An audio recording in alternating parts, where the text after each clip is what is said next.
don't cry. You can rely on me, honey. Well, welcome everyone to episode 25 of the AxPx podcast. I am your host, Sean DeRager, and with me, as always, Joey Avalos. Yes, I am. I'm here. Well, I pulled through on one of my promises, and actually this show, we actually have someone that I said we'll have. So, the next I was episode. hoping it was Mike Hara. Come on. I know, right? I know, that's what I'm in for. So, on the podcast, we got Tripp Fuller. So, what's up, man? Oh, it's good morning. It's Saturday, and I'm on my fifth cup of coffee because I needed to bring my A game since this is a philosophy podcast. Well, this is Armchair Philosopher, so you don't really have to bring much of an A game. Oh, no, that's the best kind. Maybe a C game. I was You really have not hung out with professional philosophers. I have not, no. Oh, my. Not yet. And the worst are the analytic ones. They were like, philosophy used to talk about meaning, life, death, the depths of existence, art, beauty, justice. Now it's like math problems. Oh, God, forget that. Oh. See, I was a D student in math, and maybe a C student, so I'm not really expecting much right now. Numbers are oppressive. Yeah. Well, Tripp is the host of a podcast, Homebrewed Christianity, and within that kind of circle of podcasts, you also have like Theology Nerd Throwdown, right? Is that kind of, did you guys tell us a little bit about the podcast you got going? Well, Homebrewed Christianity is the first one we started. I guess I started it almost 6 years ago or something like that. And it was really comes out of a pub group at a church I was working at right out of divinity school. And I liked getting together and talking about ideas, a lot like your skeptic group that you're starting without the vowels. But I hated being like the minister who's supposed to be smart, showing up and talking for 40 minutes. Right. Then you finally get to what people find interesting. Right. So my thought was, I'm a nerd. I read 300-page books about the historical Jesus or the problem of evil and that kind of thing. I'll read them, interview the author, then send the audio file. This is before I realized a podcast existed. I'll send the audio file to all my my pub group at church. They'll listen to it and email me questions. So I just had a big fishbowl that I printed out all their questions in, put it in the little private room at Foothills Brewing Company in Winston-Salem, North Carolina. Best brewery in North Carolina. Delicious IPA. Anyway, Foothills, they also have a beer called Sexual Chocolate. Oh, yeah. It's religious. And then I had a sign that I put on the wall. It's like a glass wall in a private room that said, "One good God question equals free pint." And so the idea was that we would all be having a conversation around the topic of the book that the author was there. Like we did John Dominic Crossan or Brian McLaren or Diana Butler Bass, that kind of thing. And then anyone could come in and drop their question in, and we could switch topics. So that was so much fun that then friends of mine who were ministers at other churches were like, "Oh, can I have those MP3s? Then we can do the same thing." And then my computer nerd friend said, "Excuse me, did you know that you can syndicate MP3 files? It's called podcasting." And I hadn't even joined Facebook then because I was protesting technology. And anyway, so I kind of backed into doing that. And the whole idea was you should brew your own faith, as opposed to just learn to call chilled theological urine theology. Is really, you should brew your own with the best ingredients. So we interview people of all different types of ideas and places and traditions, and you brew your own. And then the Theology Nerd Throwdown podcast is me and my buddy Bo. He's a PhD in practical theology, really talking about whatever people call in. And like we have a little speak pipe. That's a little button you push. They leave a message. It's an MP3. We listen to them. It's like a Q&A show for theology nerds. Cool. And we talk about whatever comes up there. Very cool. Yeah, I discovered you guys' podcast, I think when I was, was it 3 years ago, when I was trying to find as many podcasts as I can find that were just different from the norm evangelical surroundings that I was in. Mm-hmm.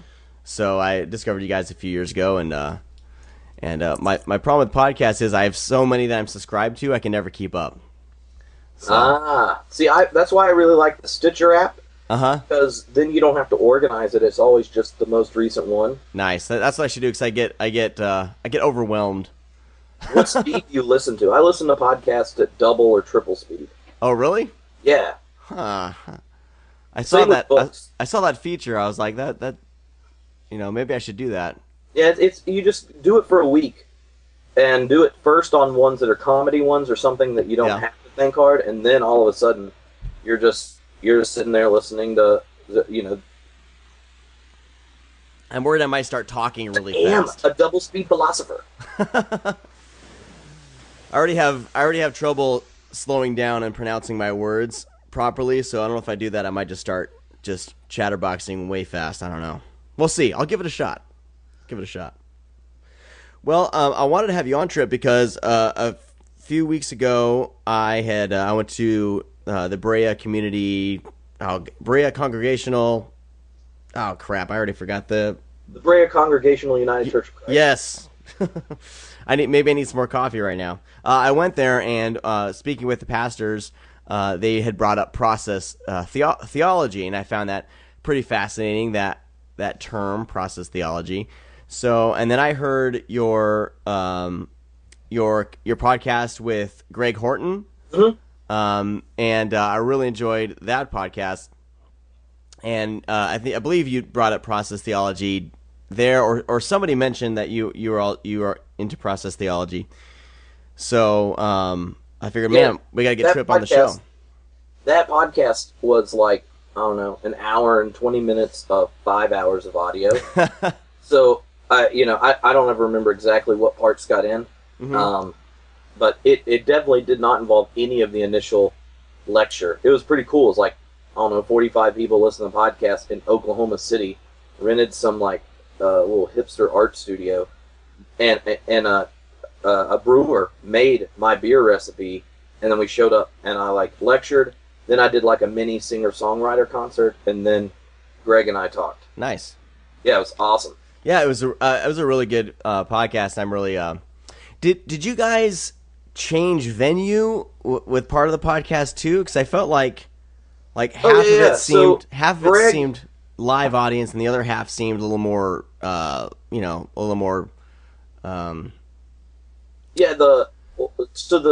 Greg was one of the people that when I first found out about podcasting was when he and Jay Kelly were running this podcast network called the Wired Parish. They had Lynn Sweet on there. They had some philosophy and culture podcasts, and it was a premium podcast network where you would pay $10 a month, and you got 8 different podcasts every week, and by some really cool people, done professionally, in a recording studio and stuff.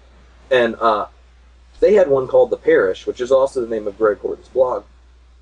And that was before he got excommunicated by this emergent Nazarene church. And I'm pretty sure that smoking a hookah was involved in their excommunication. I mean, I know that's bad for Nazarenes, don't drink or smoke. Even the cool ones Tom Ord. Which I think having a Nazarene around is good. That way you always have a DD. And you don't have to take turns. But so Greg, he was this person online that existed, and I loved his blog, and so I've just been a fan of his.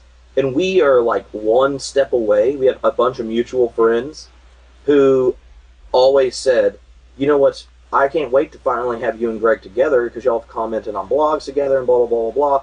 You two both are nerds who don't take arguing personal and actually enjoy it.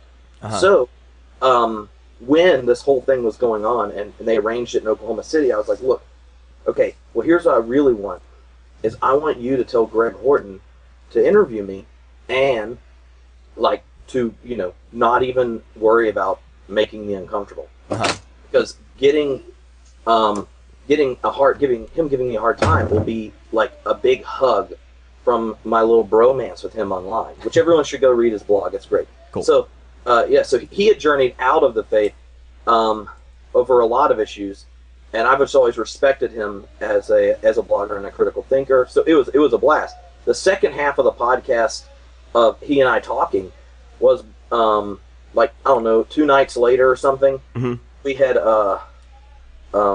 after talking 4 hours the first day, at that evening, by the time he and I started our Q&A thing, it was late and liquefied. And, so we were ended up hanging out, and I was like, all right, I want to keep recording, because, you know, people there were not, the people in the room were like Homebrewed Christianity fan people. So they were not as, I don't think, as inclined to listen to like slow parsing of things. Right. And so I was like, hey, let's just hang out again. So that second time was in a Southern Baptist minister's garage. Cool. So there's like 4 or 5 of us with cigars. Nice. And sweet tea, of course. That's Of what course. Sweet tea is amazing. I wrote that the second half of that podcast I really liked, just because it was a more intimate. You can tell it was more of an intimate setting, and the responses and questions just seemed to just kind of gel, I think, a little more. So it was a good podcast, man. I recommend everyone check out that episode of it's on you guys' podcast feed, right? Homebrewed Christianity. Oh yeah, well clearly they should check out every episode. Well, of course. Yeah. But yeah. I mean, but honestly, I don't remember exactly what all we talked about. No, it was good. So I mean, we can start wherever you want, topic-wise. Well, I guess for the first part here, we can dive into kind of what I want is kind of like in layman's terms, kind of, you know, what is process theology is what I want kind of for the second half. We can dive into that, but I kind of want to spend the first part here just getting to know you a little bit, kind of your background, how you came into Christianity, and how you got involved and interested in more of a kind of a liberal theology like process theology. We can start there if you want. Okay. So I grew up in North Carolina. I'm a church planter's kid. My mom is in education. My dad's a minister, so it's like a TK and a PK. Right. And we were. So you know, if you're a minister's kid, you're always at a church your parents work at. So you only have one minister you really know. And so I ended up luckily having a dad that I respected, and parents who modeled a much more open and embracing version of our kind of this theology. So like, you know, my dad just never worked at churches where women weren't in leadership, or that you didn't do stuff with churches that, you know, the African American churches nearby. In the South, you know, those were big issues. And early on, I helped my dad when I was like in middle school playing music for this program he started called the Baptist AIDS Partnership of North Carolina. So twice a year, people with HIV/AIDS and their live-in caretakers would go. We would host these spiritual retreats for them, encouragement, help them find public assistance, all those. I mean, like a way to basically holistically help them and let them escape and enjoy getting to know their caretaker versus, you know, their kind of caretaker just doing the day-to-day routine kind of stuff. Well, I mean, if you do that, and twice a year you're with transvestites and people of all sorts that, you know, end up with HIV/AIDS for, you know, pretty much every way, but you're there serving them and helping lead worship and singing old gospel songs, that kind of stuff, then it never crosses your mind that you would end up, that a human being could be something that would be detestable. And so it wasn't until I went to college that I encountered Christians who make you feel bad for being a Christian. Like, you meet them and you're like, really? Yeah. Oh, but I think it was like when I got to college, I felt like what Bob Dole felt like last Sunday, where he was just like, you know, they asked him on Fox News Sunday show, like, you know, what do you think about the Republican Party? Could you even get elected these days? He's like, I couldn't, Nixon couldn't, Reagan couldn't. I think Republicans should close up shop until next year and put under construction sign out front and try to come up with some real ideas that could do some good in the world. And, you know, I know a ton of friends my age that had that experience real early on, and I didn't. So I'm really grateful for growing up that way. So by the time I felt like Bob Dole, where I was like, what team am I on? What is going on here? This is Team Jesus. When I had those ideas, I already had a kind of a confidence about the good and beautiful things that can happen in Christian community, and I also had developed a very kind of vibrant spiritual life. I haven't had those real existential times where I was, I didn't know if I had a spiritual connection to God. I've had periods in college of like complete academic doubt, but the sensibility of the sacred was not something that disappeared. That's interesting. What denomination were your parents pastors of? Did you say Baptist? Yeah. So they were Southern Baptists, and then that got ended. Okay. Because the Southern Baptists kept getting more and more conservative. Right. And it used to be Southeastern Seminary in Wake Forest, North Carolina, where I was conceived, had a process theologian teaching at it, and a William Poteet, who helped start it, was the first Christian school in the United States to teach evolution as the way God created the world.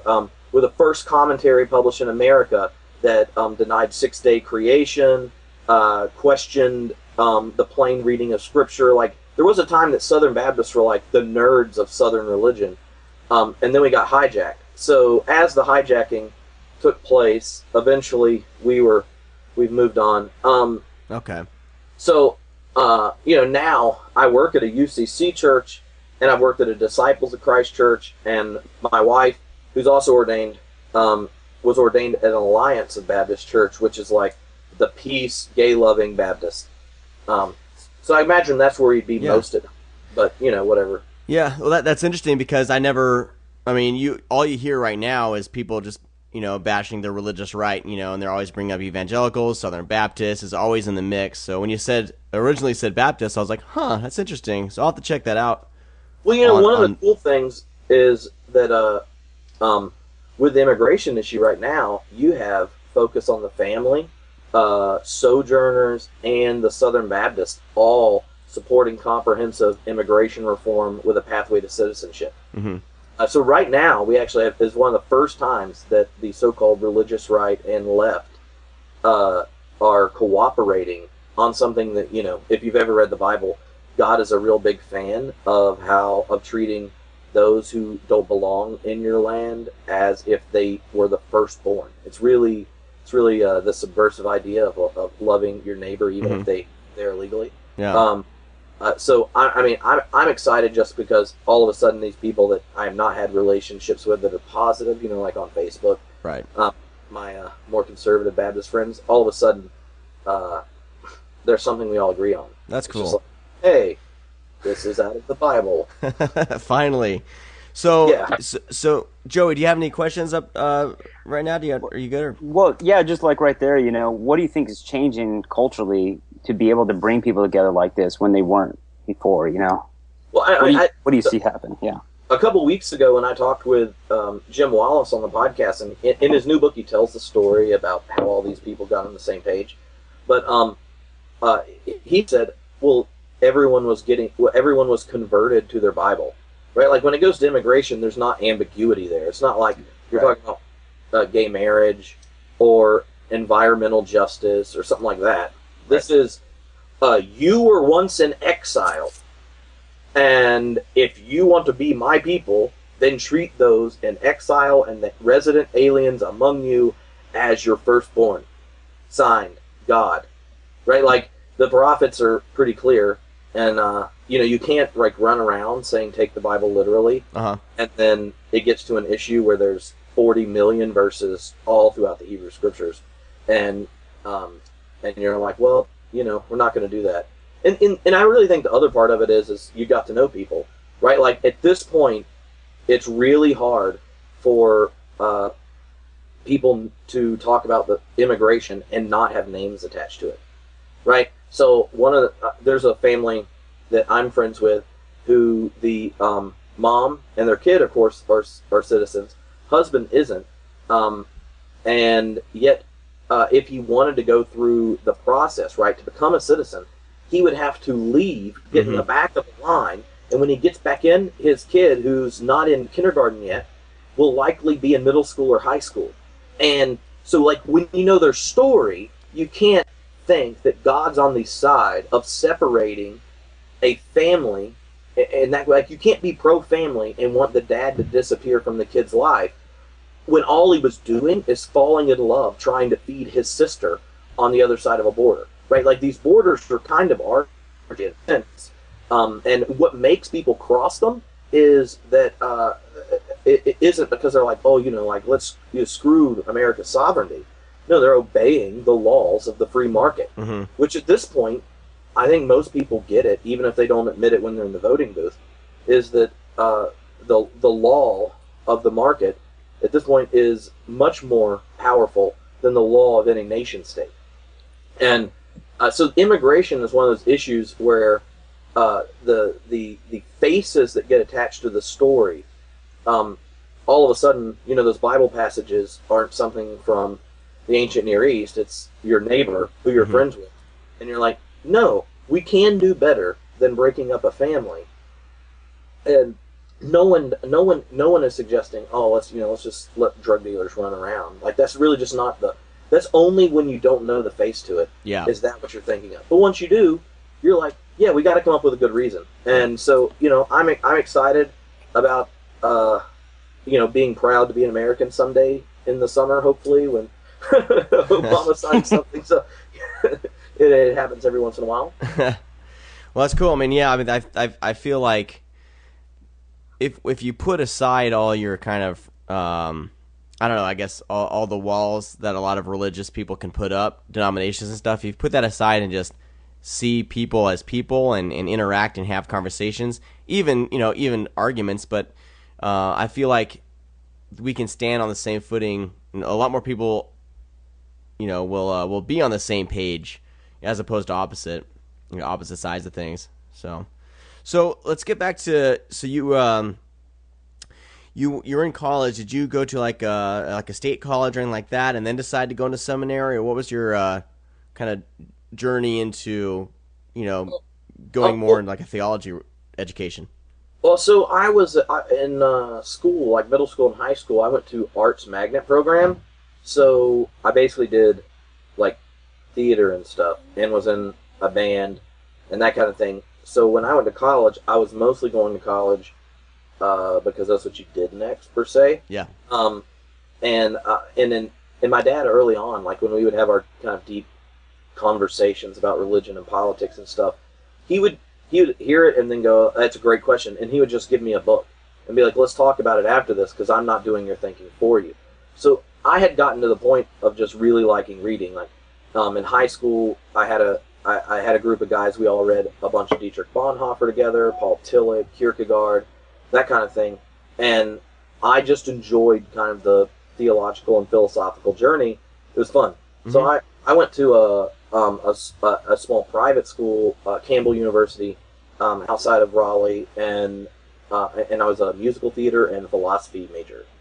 I mean, I quit the musical theater one when I realized that I didn't want to go to school for 5 years, and I didn't need 2 degrees that you don't get employed having. Yeah. So I mean, that was just where I ended up, and there I was like the worship leader for one of the big student groups and that kind of thing, and was in a band. We were edgy because we had our secular show and our religious one. That kind of, but yeah, I mean, it was great. And so there, I just took all the philosophy classes, finished all of the upper level religion classes pretty early on. So they let me start taking every year's senior seminar for the religion and philosophy program. Senior seminar, I took like 3 semesters of it, and then I went and started taking a bunch of the seminary theology classes because that was just what I wanted to use my electives on. So yeah. By the time I got out of undergrad, my wife and I, we were both married by then. Well, both to each other, not other people. And we went to Wake Forest University's divinity school, which is like it was the first ecumenical divinity school. But it's at Wake Forest University, which is a Baptist one, and a Baptist historically a Baptist university, so it was an ecumenical school, but it's much more kind of progressive Protestant divinity school. And from there, we were in Winston-Salem. Then I worked at a church, started the podcast. Nice. Got into home brewing and that kind of thing. So you've always kind of just been along the lines of more of a process theology, that's just always kind of been your leanings, right? My family are like, so my dad grew up in military. So like there you're just Protestant, right? Like on an Air Force base, you go to Protestant chapel. Yeah. He was a kind of like Jonathan Edwards style Calvinist until, well, it was like the first argument I won with him was not being a Calvinist. Now he is a open evolutionary panentheist, like all cool people are. And so that's what I was. And I was like a guy that read Spurgeon sermons for like just to have quotes to like out Calvin those Arminians and that kind of thing. So my theology really changed in college. Early on, when I kind of took the kind of scientific and more kind of historical style critical thought seriously, I had all kinds of doubts about biblical scholarship and that kind of thing that got to me. I would say like my sophomore year, like when I would go to church, I was feeling like Marcus Borg and Paul Tillich were kind of where I was. And but now in that whole period of doubt, like I don't know if God exists kind of questions and stuff, my piety didn't really leave. So and like I still liked creating art, and I still liked serving others with my community groups and activism with the faith groups and all that kind of stuff. And I still did contemplative prayer and journaling and everything that a kind of, I don't know, someone who's a lot more confident in God would do. But like I didn't have days I woke up ungrateful for being alive and thought I was responding in some way to something more ultimate than me. Yeah. And that doesn't mean I couldn't sit there and give myself good reasons like, well, that according to evolutionary psychology, like I could play it out in my head. It just seemed unreal, right? Like you can explain something with a different discourse, science, history, and all the different ways in between, which I really enjoy doing. I've just never had a point where those explanations and different kind of discourses of knowledge explained away the phenomena to being something purely immanent, with the religious phenomena to being something purely immanent, that the source of my experience of the sacred God and revealed in Jesus and that kind of thing are explained away so that there's no traction in the religious language and experience to something ultimate. So I've never had that, but like I understand why plenty of people would see that as reasonable. and I have found that sometimes when teaching and not in a religious context that I'm actually pretty good at convincing people that is more persuadable than my own stance, which I'm not sure what that means. But so I'm in college, and as I'm sitting there wrestling with all these questions, we get a new philosophy professor, and it's second semester junior year. Same time in my personal life, my grandmother had just died tragically of cancer. Like the slow, painful, you watch kind. Like give them ice and sing them hymns if you don't know their hearing, that kind of thing. And she'd gone in a research program at UNC Chapel Hill, and I took a class at UNC Chapel Hill, Duke, this religion class called The Parting of the Ways, How Christianity and Judaism Became Distinct Religions, with a very famous first century scholar there. Bart Ehrman said he was his best teacher. Etten is his last name. And he was a rabbi, a very progressive rabbi, and first century historian, genius. Best teacher I've ever seen in a classroom with normal people. Right? Like he had normal people take his class and graduate students, and he just made these old texts live. And so I took this class so that I could go see my grandma in this cancer research situation. So I drive about an hour and a half.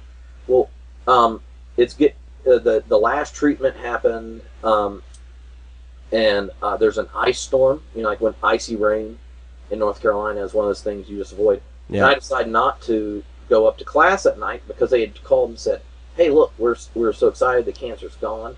Once her immune system's up, she'll be able to leave the hospital." And I'm all excited, talk to my grandma on the phone, and then 3 or 4 in the morning, I get a call saying she got pneumonia and had died.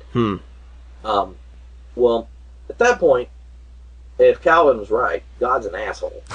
Right, yeah. I'm just like, really, dude? Okay, one, you could ordain my wheels to stay straight on the ice, and I could have looked my grandma in the face and told her I loved her, and I didn't. And so you're a jerk. Right? Like, I had that experience, and then, like a week later, this hadn't finished his dissertation philosophy professor. He's actually been on the podcast, Adam English. Okay. He and I have become friends since then, but like there was a year that I thought he was the worst thing that ever happened. Right? Like, and this is why we're sitting there, and it's like a philosophy of religion class.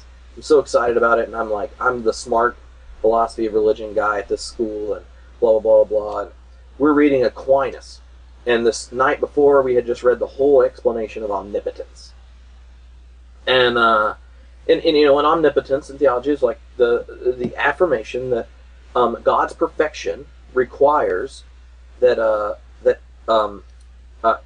God either was the actor in every event, or some people get around it and say that God permitted it. But either way, whatever happened was either determined or permitted by God. Mm-hmm. Right? Like that it could have been otherwise should God have chose it to. And I just find this is just completely, I'm just pissed. Right? Because in my mind, I'm thinking like, no, I have one good example. Like you're like Job, and you're just like shaking your fist at God going, oh, no, wait, we don't have to go into this other thing. I got one clear example. And then all of a sudden you start thinking of other things in your frustration and anger. Like, whoa, well, the Holocaust isn't a bad example about this one either. Have you thought about that one? And I'm like sitting there asking these questions. And he goes, Tripp, this is an important question in philosophy of religion. It's called theodicy. And here is how the Christian tradition handles it. Oh, and you remember, he's like 6 years older than me. I don't know. Like, I felt like we're not that far apart. I'm really arrogant. I'm like, I'm smarter than you and I could beat you up. And you're telling me that God killed my grandma. So, screw you. Like, that's what's going on in my head. He has no. And he puts up on the board, like, God is omnibenevolent, like all-loving good. God is all-powerful, or omnipotent. There is evil, like a math problem. Therefore, God does not exist. And he said, Tripp, you believe right now that there's genuine evil in the world, and that you're willing to sacrifice the omnipotence of God to preserve the goodness of God and the reality of evil. But the Christian tradition recognized that there's no genuine evil in the world, and that from God's perspective, God not only determined it, but determined it good. And that you should mark off there is evil, so you preserve both the existence of God, God's power, and God's goodness. And I said, well, that's interesting, but if that's true, then God's a jerk. And God's not as nice as Jesus, so it's clearly not Christian. And I don't know where he got these ideas. Talking about Aquinas and Augustine at this point, but it's wrong. And he said, Tripp, you're sounding like a process philosopher. It's a pseudo-Christian philosophy that's not compatible with the historic Christian tradition. And I got up out of class, went to the library, typed in process philosophy, and one of the book titles was by Charles Hartshorne, Omnipotence and Other Theological Mistakes. And I was like, ha! Yes! That is right! And so I got that book, read it, and went back into class, and ever since then, process philosophy and theology has been one of the things that dialogued in my mind, because my thought was, God has to at least be as nice as Jesus if you're going to be a Christian. So that was kind of where I got turned on to process thought. And later on, when I got around to reading Whitehead, I'm going to do a dramatic reading for you of Whitehead. Some of us keep copies annotated nearby. But, so for Aristotle, who Aquinas is appropriating, he calls God the unmoved mover. And so God is, the agent of movement in the world, but is unmoved. To feel empathy or pain or any of that would be less than God, because then God would change. And change implies fluctuation. And where does God fluctuate or change to? Something better or worse? See, if God's perfect, there could be no change, because there could be nothing better to change to, and God couldn't change to the worse, or that would be, by definition, not God. This is kind of how it all played out. And Whitehead, at the end of Process and Reality, a book you should never read on your own. I'm just not suggesting it. Just the last chapter, chapter 2 and section 5, God in the World. Read that. The rest of the time, wait till you're with friends that already know what's going on. So this is what he says: the notion of God as the unmoved mover is derived from Aristotle, at least as far in Western thought is concerned. This notion of God as immanently real is a favorite Christian doctrine. The combination of the two into the doctrine of an aboriginal, immanently real, transcendent creator at whose fiat the world came into being and whose imposed will it always obeys, is the fallacy which has infused tragedy into the history of the monotheistic traditions. When the Western world accepted Christianity, Caesar conquered and received the texts of Western theology, which were then edited by Caesar's lawyers. The Code of Justinian and the Theology of Justinian are two brief volumes explaining one movement of the human spirit. However, this brief Galilean vision of humility has flickered throughout the ages, uncertainly. In the official formulation of the religion, it has assumed the trivial form of the mere attribution to the Jews that they cherished a misconception about their Messiah, but the deeper idolatry of the fashioning of God in the image of the Egyptian, the Persian, the Pharaoh, the Roman imperial rulers was retained. The church gave unto God the attributes which belonged exclusively to Caesar. And then and then he goes on and says some philosophy stuff, and then it ends by this, and he says, there is, however, in the Galilean origin of Christianity yet another suggestion, which does not fit very well with the main strains of philosophical and religious and moral thought. It does not emphasize the ruling Caesar. It does not emphasize a ruthless moralist or some philosophical concept of the unmoved mover. No, it dwells on the tender elements in the world, which slowly and in its quietness operate by love, and it finds purpose in the present immediacy of a kingdom not of this world. Love neither rules, nor is love unmoved. Also, love's a bit oblivious as to morals. It does not look to the future, it finds its own reward in the immediate present. And so there you kind of see these kind of initial insights to Whitehead, who wants to rethink philosophy in the image of love and power and relational dynamism that he saw in the life and ministry of Jesus. Yeah. Cool. Let's take a musical break. Then we're going to come out and we'll unpack some process theology. Sound good? Yeah, well, it's your show. You cool. Tell. I'm not an armchair philosopher. We're gonna take a break and do. I got a couple Deep Elm bands I've been wanting to play. So we're gonna go ahead and take a little break. This is Dorina with the song "Young Hearts of Summer." You're listening to the AxPx podcast.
from their album Nuet. That is Dorina with the song Young Hearts of Summer. You can grab that on, go to deepelmdigital.com. You can find that there for fairly cheap. They keep their prices cheap there. So good stuff. All right, well, we are talking with Tripp Fuller. He is the host of Homebrewed Theology podcast and also Theology Nerd Throwdown. And we are talking process theology. We got a little bit taste of it before the break here. And Joe, you when I told you we were going to be having Tripp on, you kind of did a crash course in process theology. What did you find out? And then we can see if we'll see if what you found out matches up with what Tripp's expertise. Yeah, that way I can break. So basically, I'm being tested great. I'm a terrible test. No, man. Just what have you been like? What have you been reading, and what's your understanding because of it? Because I mean, to me, it's I kind of get it, but I haven't really been able to dive in. But you had some time to dive in and read about it.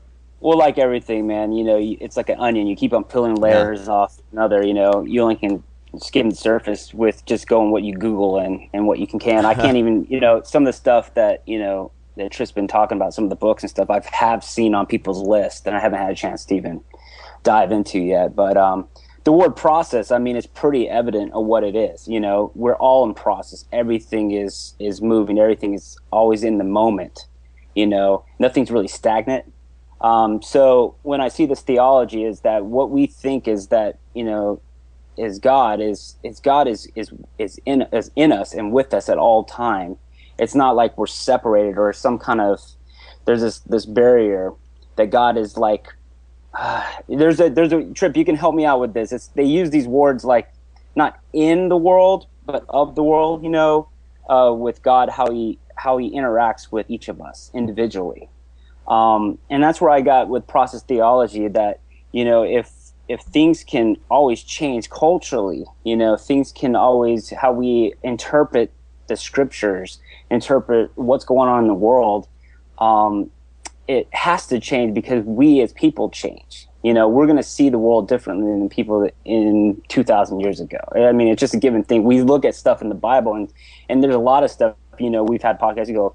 You always hear a lot of, especially like, the thinking atheists and all these other atheist podcasts, they always attack a certain kind of Christianity. It's this fundamentalist kind of mindset of Christianity that is everything's literally true and exactly happened like this historically. And, there was a real Adam and Eve, and everything was, exactly like that. And I think with process theology, it's a little more, let's really evaluate it. What are we really saying here? Yeah, let's take those fundamentalist kind of views and really detract, use historical knowledge, use scientific knowledge, and really let's educate ourselves and see really where is God in all of this then? If we have that kind of mindset of this hijacked kind of Christianity that fundamentalists have kind of taken over, then what does that mean for us? Do we really want to worship a God like that, or should we? So that's kind of the basis of what I've kind of skimmed the surface to it, but I'm sure Tripp can articulate it and say it a lot better than I can. So Tripp, I get that, and I think one of the important things to point out is that for a lot of I don't want extremist versions of anything, religion or atheism or any of that, they actually, I think, are fighting with the same shared assumptions, which are kind of the metaphysical assumptions of modernity. And so, I mean, I don't know if y'all looked at the whole thing we did with Daniel Dennett and that kind of thing. But even there, it for a lot of kind of atheist philosophers who are using science, they don't question their metaphysical assumptions. That you can't do. You do metaphysics coming out of science the best you know, but those metaphysical assumptions are a priori you take to engage the data and make sense of it. And in modernity, there were a couple big ones, right? Like the mind-body dualism of Descartes. Hume was an advocate of what's called sensationalism, and that's that we only know what we can through our senses, like the sense organs. And then with Newton, you get a type of deterministic materialism where the explanation of stuff comes from matter, substances hitting each other and determining what happens. And so then if you start to see everything as at its base, matter that hits stuff and moves, then you can draw a line back to the first, encounter of matter.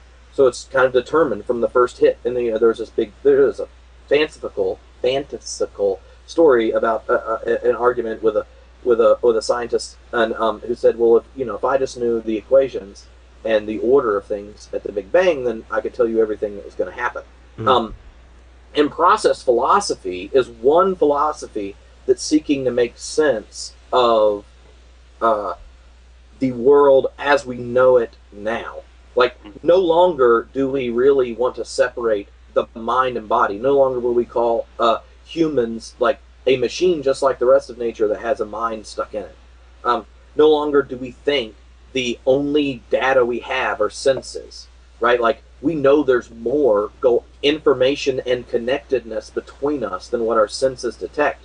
In fact, most of our relatedness we aren't even conscious of. Mm-hmm. And a lot of this comes out of the quantum physics and relativity theory, which was going on right as Whitehead started to switch from being a philosopher, a mathematician and scientist, to being a philosopher. And then when at the base of reality there's not matter in motion hitting things, right? All of a sudden with quantum physics there's a whole nother layer beneath that. Right. And which kind of opens up the world from being this primarily substances to energy events, like mass energy events. And these mass energy events are not determined. They're actually spectrums of openness, and they're actually connected even when you can't see them or sense other things, right? Like they did that experiment where they took took two different electrons, right, and you hit one, and it triggers at the very same time 1,000 miles away, mm-hmm. and you're like, well, they're not. How are they connected? Well, they are connected. And now we actually are trying to sit around going like, we're quantumly entangled. What is most real about the world, when we talk about what's really real, we use math and then we do weird metaphors that tell our assumptions, right, of us being persons and matter that touch and control things. Then underneath, there's what's more real is this this world of interconnected, interdependent energy events. And so the original word that Whitehead used wasn't process. It was, or he wanted to develop an organic philosophy, because organisms are, a series. Every organism contains kind of like a bunch more little societies of organisms, and they grow together with a whole bunch of other ones, right? So, we have our kind of centered of ourself, like in our consciousness, but then if you could break it down, like there are organ systems, and each organ system are a whole series of chemical reactions that are functioning with different cells, and then each cell has a series of atoms in it, and atoms are a generalization about certain assumptions that we make about the way physics and physical matter develop, all the way down to we know that somewhere there are these quantum events taking place that are organized in a series of connections that are interdependent to make us. Mm-hmm. And we of course know, we learn that, right? When you have a heart attack, all of a sudden you realize how interdependent all those systems are. And that's not just true about us. It's also true about us related to our environment and everything. So process philosophy, what Whitehead was getting at is like, let's try to rethink through the big picture based off the science we know today, but also in a way that doesn't think the main topic are individuals who are in motion and touching. Let's dig deeper. Let's unearth an image. Let's start making our metaphysical assumptions and insights from that cohere with what we know to really be the case, right? In mm-hmm. quantum physics and relativity. So, that kind of thing. So do you feel like process theology kind of fills all the gaps that science gives us or religion gives us? Kind of fills the gaps in the unknowns with God? Is it that kind of theology, and it's always kind of growing and changing with more knowledge or theories that may come our way? Does that sound about? No, I would say it's not a God of the gaps. Okay. So God of the gaps works this way, in the sense that for a long time, right, our fundamentalists and our same philosophical assumptions, right, that modernity had, but fundamentalist atheists or our kind of liberal retreatist theological types, they all take the same worldview, and then they take their arguments are either how liberals will like, okay, we now understand that how that's determined scientifically, so God's not involved in that. Because for God to be involved when God and the world are separate from each other, then God has to show up and get there. So it got to the point that liberal theologians, after Kant, basically gave up divine action and all this other kind of stuff, and religion became ethics, and some type of judgment in the afterlife, maybe. Or God became what motivates humans to do what they are supposed to do. And liberal theology, in a sense, was doing God of the gaps. Mm-hmm. And you could hear them say like, oh, and yet, what was before the bang? Right? And all that is saying is, when you understand the world, we understand the world as inherently apart from God. And for God to be real, there has to be a place other than the world for God to be. Oh, okay. And the more we knew about science, the more gaps got filled in, the less space for God. Fundamentalists are more conservative. Not in they're more realistic. They're like, no, if you need a real God, God has to really be real and really be here. And so they do like weird tricks, right, with science. Yeah. To kind of prove how God's really real and like, well, if you carbon date a live mollusk, it says the world is this many thousand years old, and it's just as true that Satan and made the dinosaur bones look this way as if they really existed. And you're like, okay, great. And so process philosophy, and there are others. Thomists actually do a better job than most Protestants do of recognizing that the assumption that God and the world are separate is a problem, because then right, like that's not true. Like if you read the Bible, right, like no one has to figure out how to get God to show up. God was always involved in the world, and yet God wasn't determining the world, because how does God create? It says God creates kind of even in the 6 days, eventually gets to let the earth bring forth ground. So there's always this co-creative activity. God's creative activity is something that's imparted to creation, so that God's co-creating with creation. Like the earth gives forth life, and life is told, part of our duty is to continue creating life, and part of the human vocation is to care and tend to the diversity of life, and to know the diversity, right? Name it. And so the process, people are like, look, this God was always present and active and co-creating with us. So let's not assume modernity's right and that only one substance can occupy a space at the same time. See, when you get rid of substances for events, then there is no problem to say God and the world were in the same place at the same time, or that that the forgiveness you gave me after I betrayed you is both an act of you and an act of God, or there's so many of these other type of things. And then process people love quoting Paul. They're like, yes, and Paul's right. That's why he said that that God is where we live, move, and have our being. That's Paul's quote when he's up hanging out with the philosophers in Athens. But the point is that the whole God of the gaps is trying to fit God in to a place where God shouldn't be. Okay. And what Whitehead did, starting as a person, early on, he read all of his dad's theology books and got rid of them. He thought the problem of evil, especially after his kid died in the war, thought God sucks. Well, then when he was hanging out with quantum physicists and doing this math, and it's like besties with Bertrand Russell.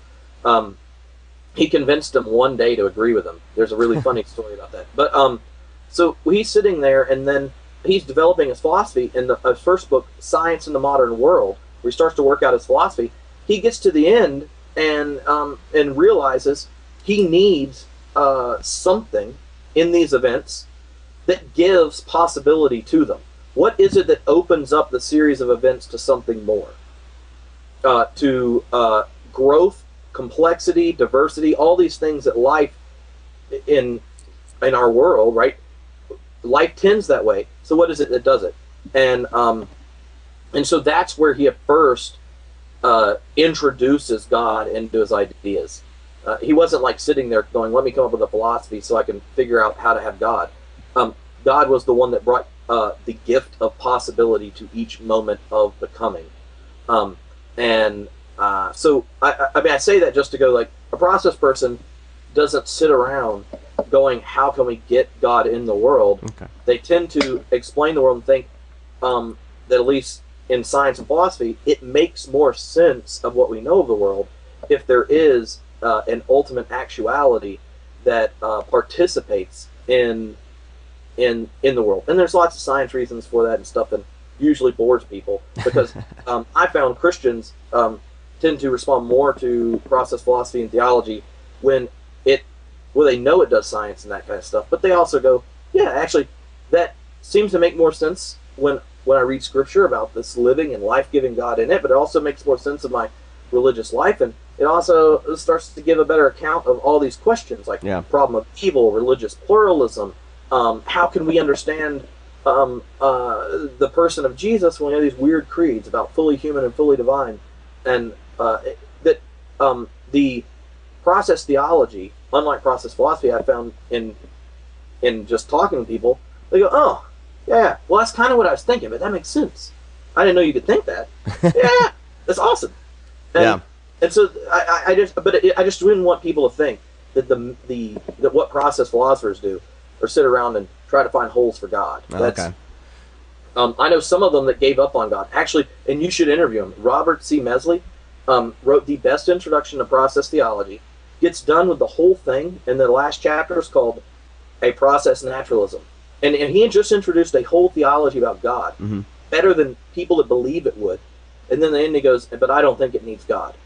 And then after it, he asked John Cobb to respond why he's wrong. See, that's how process people are. Okay. Because they're so unworried, right? Like, they aren't trying to fit God in holes, so they aren't trying to defend a hole to keep God in. They're trying to give an account of the world and existence and reality, and God becomes part of that account. Which, when you switch to theology, then it is obviously you're taking some type of faith stance at that point. Well, yeah, I think that's the thing. Like, theology kind of throws some people off because I think in a lot of, like, say, like a Calvinist theology or something like that, it's kind of everything kind of revolves around that theology, and it's done. You know what I mean? Everyone kind of goes back to those theologians and what do they have to say, and we're going to revolve our said denomination around this. Process theology seems to be a lot more open to, I guess, interpretation and change throughout the years and conversations. Yeah, and you could sit around with 30 process-inspired people and get different answers. Right, and, yeah. Some of them don't like counting me because they think I'm like too conservative. And for some of them, if you don't think that the government planned 9/11, they don't let you count. So, Okay. Oh, wow. that was I was a joke for all the liberal Calvinists.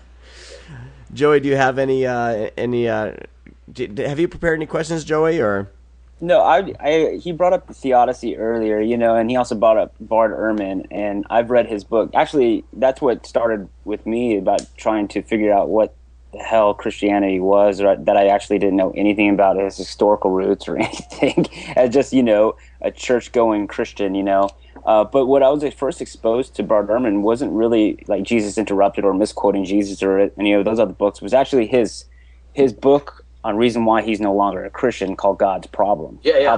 How the Bible fails to answer our most important question, why we suffer. And using process theology, I actually subscribe to Bart Ehrman's blog and stuff, and and he's very insightful, and it's really nice to be able to have someone that accessible to have a dialogue with, and especially listen to him. He works out his thoughts when he's writing a new book. Even his scholarly works, he'll throw it at us, and we get to input and give him his thoughts, like, hey, this is too confusing, or if he's trying to hit a book for a layman person. But his book, God's Problem, have you read that book? Yeah. And yeah, he was on the podcast about it. I mean, he's been on the podcast, okay. I don't know, 2 or 3 times. Yeah. When I was in North Carolina, I got to hang out with him. He hangs out at Armadillo Grill, right, at Chapel Hill a lot. So if you're ever around, just go in there. Yeah. And he likes to grade papers with a beverage and their delicious pico de gallo. So but yeah. So I mean, I think I actually really liked the book. Yeah. And I thought he did a really good job of pointing out just how big the problem of evil is. Right. And I liked him giving a hard time to answers that like we discussed earlier, that end up just saying there is no such thing as genuine evil. But I don't want to give the tradition such a hard time in one sense, right? That before a certain type of standard of living arrived, right? Like Jesus was old when he started his ministry in the first century. Right. 30, he didn't live that long. Lots of babies died. The world was much more violent. Yeah, it was a harsh right? place.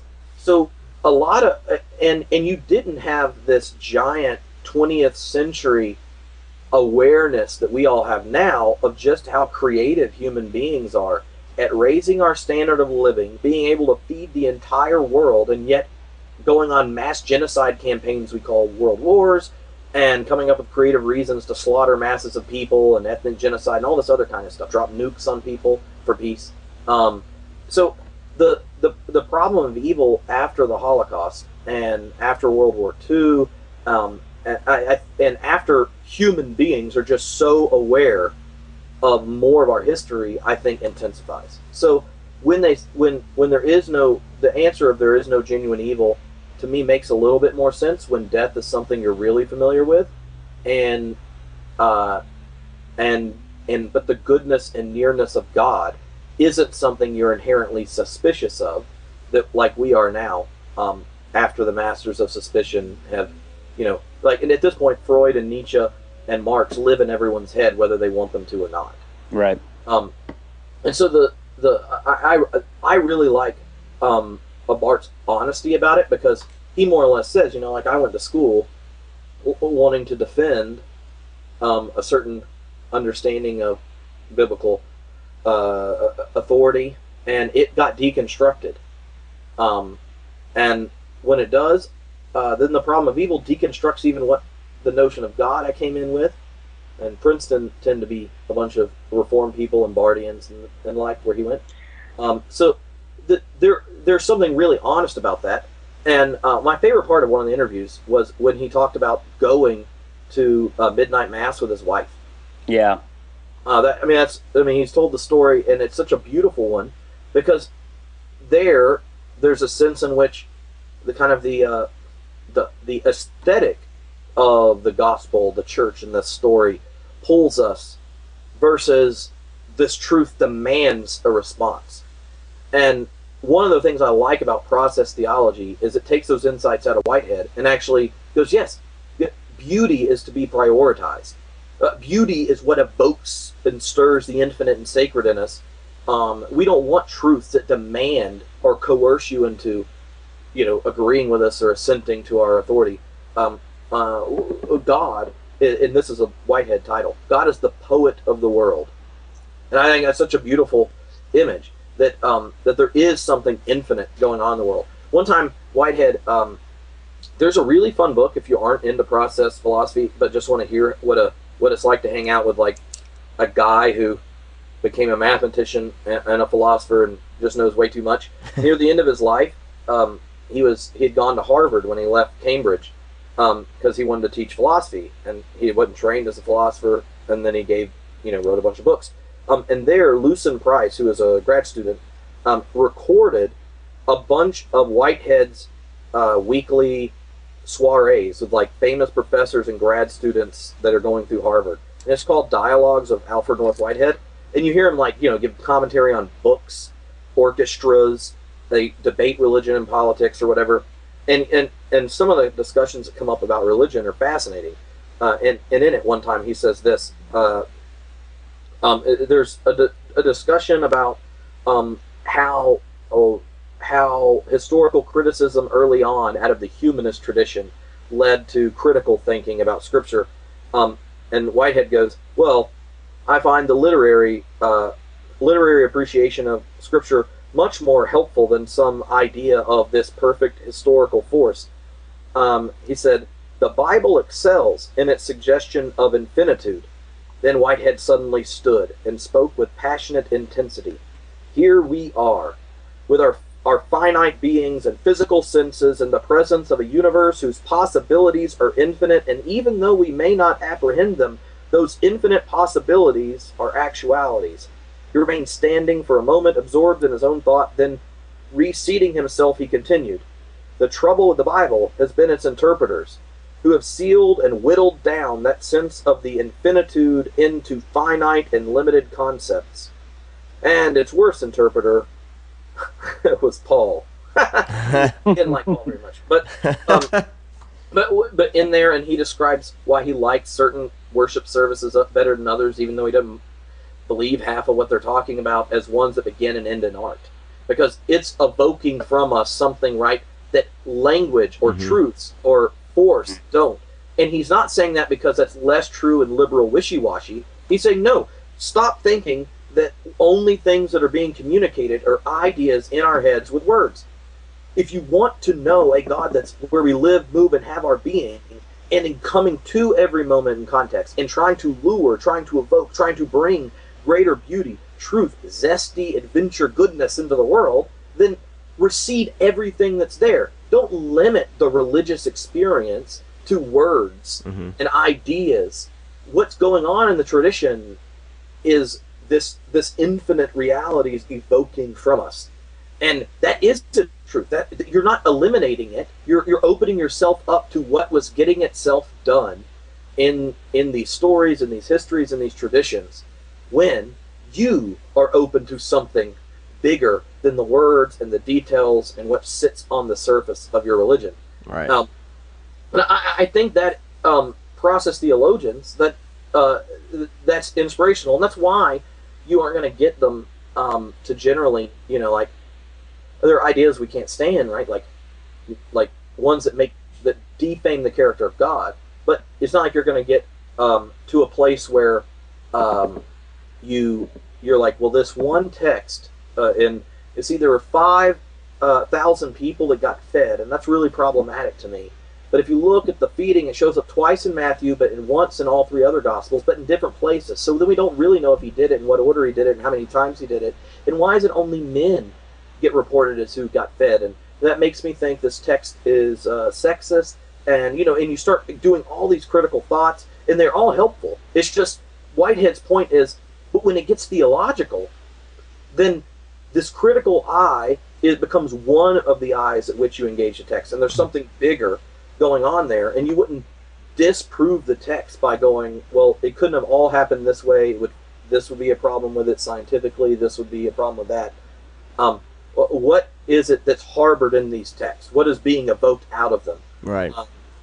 Becomes a much more important thing. And so, to me, Bart Ehrman is one of my favorite people at figuring out with a critical eye what's going on, because he's so not as interested in the fights that theologians like to fight. And in fact, his problem over theodicy is excellent, because then you see he's not trying to get Paul to be a process theologian like I think I could get him to be, or Matthew to be a Calvinist. Like, he's not taking sides anymore in one sense, because his general critique of religion in the church is such that he's not using the text to get to a conclusion. Yeah. And so that's why he does Oxford's New Testament book, because he's really good at teaching you that critical eye. I just don't think it's the only eye when we come to the text, or that a critical eye, which is something we developed in modernity with the Enlightenment, is one that turns off the eye of faith, theological eye, and other ones. Cool. We're going to have to wrap up here. The baby is almost awake, so I need to start wrapping up. But I guess I wanted to, there's like, the thing with theology and process theology, there's always so much to unpack and talk about. And if you're open to it, I'd love to have you on again. I'd love to do kind of a part 2 and kind of dive in even further. If you're up for it one of these days, next few weeks. Yeah. And cool. you should call in on the speak pipe and leave your favorite questions. Then there you go. We should do that. So I want to just really quick give a plug. I think, Joey, you told me this, but that you and Peter Rollins are teaming up this month for an it online starts course? at the end of the month. We're calling it Homebrewed High Gravity. Okay. We use the beer metaphor. High gravity beers, the ones with a lot of alcohol. So we're going to run a 6-week reading group, and you'll get a chapter or an article by a different thinker each week, and then you'll sign on, and you'll see he and I's beautiful faces and voices, and one of us will do like a 30-minute introduction to the thinker lecture, then the other one is going to ask the other one questions as we walk through the text, and then we'll spend the second half, all talking with the people that take it. Awesome. We've got about 140 people signed up, and it'll hold 180. Okay. It's only $20, and it's a little private group. You'll sign on. It'll be a doozy of a time, and the idea is that I'll do it with different people each time. And so this time we're doing radical theology. Okay. So cool. you can expect to get some Heidegger, some Zizek, maybe some Caputo, and that kind of thing. So awesome. Where can people find that? Is that on homebrewedchristianity.com, or is there Yeah, you can go there, and if you want to just sign up for that, go to Mission Solutions, like Soul, Mission Solutions, and you can sign up for it there. You can also we just started this making some little like discussion starter video curriculum type thing, and so there's a new one called Revelation of Darkness, and it's 2 videos each of Peter Rollins, Barry Taylor, and Rob Bell from our live podcast we did in the brewery with them, and they're like little 8-minute discussion starters about faith in the midst of doubt, struggle, pain, and stuff like that. Okay. All the fun things that bring awesome. people to your church to give lots of money. Awesome, man. I'll check that out. I'm gonna try to sign up for that online course thing. It sounds awesome. So, Tripp, man, thank you so much for talking with us today. I really appreciate you taking the time. It was kind of last minute. I sent a tweet your way just to make sure, but I appreciate you taking the time. And definitely would love to have you on again. I know that I'm going to go through, I've been taking notes here, so I'll put a bunch of stuff in the show notes. And I want to kind of dive in and do some reading and research on myself. So I'd love to have you back in a few weeks here. And just to dive in a bit more, have a part 2. So we'll throw that into the works. Joey, did you have anything else to bring up, or? No, it's pretty good, man. Okay, it's a good stopping point for right now. Well, yeah, my wife just texted me. Can you bring me some lunch? I'm like, oh, okay. The baby's waking up, and I'm like, all right. I'm about to have to put on the husband, real life, the real life hat now for the rest of the day. So, Tripp, where can people find you online? Homebrewedchristianity.com. Twitter is @Tripp Fuller. Okay. And Mission Solutions. Just go to the Homebrewed Christianity store. I think it's Homebrewed XTY or XNTY.com. Okay. I don't know. Just type it in. Well, I'll find it. I'll put it in the show notes as well. And you can find us on Twitter, the AxPx. You can also find us at theaxpx.com. And, of course, on Facebook, just search AxPx, and we'll come up. And like our page. And then, Joey, are you giving out your Twitter, or are you keeping up with your fast of social media? Yeah, you can. Just Joey Avalos, man, my name. Look, here's an important question. Now, when your skeptic group starts going well, then at some point you need to have us up to the Iron Fist Brewery in Temecula to do a podcast. Oh, heck yeah! I've tasted a couple of their beers at this beer dinner a couple weeks ago, and it was good. And so I'm sitting there thinking to myself, he's starting a group that drinks and talks. Yes. In Temecula, so you need to start kissing some butt over at that brewery, and then we'll send them pictures from breweries in LA, and then they'll be like, "Well, we want to be like the big city breweries. You're going to talk about nerdy related, religious type spiritual things, yeah, and drink." And you're like, "Yes," and it'll be great. Cool. And then we can have a duo podcast right there. Yeah, that'd be awesome. Definitely. We'll definitely work that out. Yeah, I'm excited to start it. That starts up this week. We're meeting at the Crush and Brew in Old Town, Temecula. And I got a few people who've, give the thumbs up that they'll be there. So hopefully we'll be there. And, if you're listening and you're in the Temecula area or nearby, definitely find us at 7:30 p.m. at the Crush and Brew. And I believe they do actually serve Iron Fist beer there. I think they have a bunch of local beers and wines.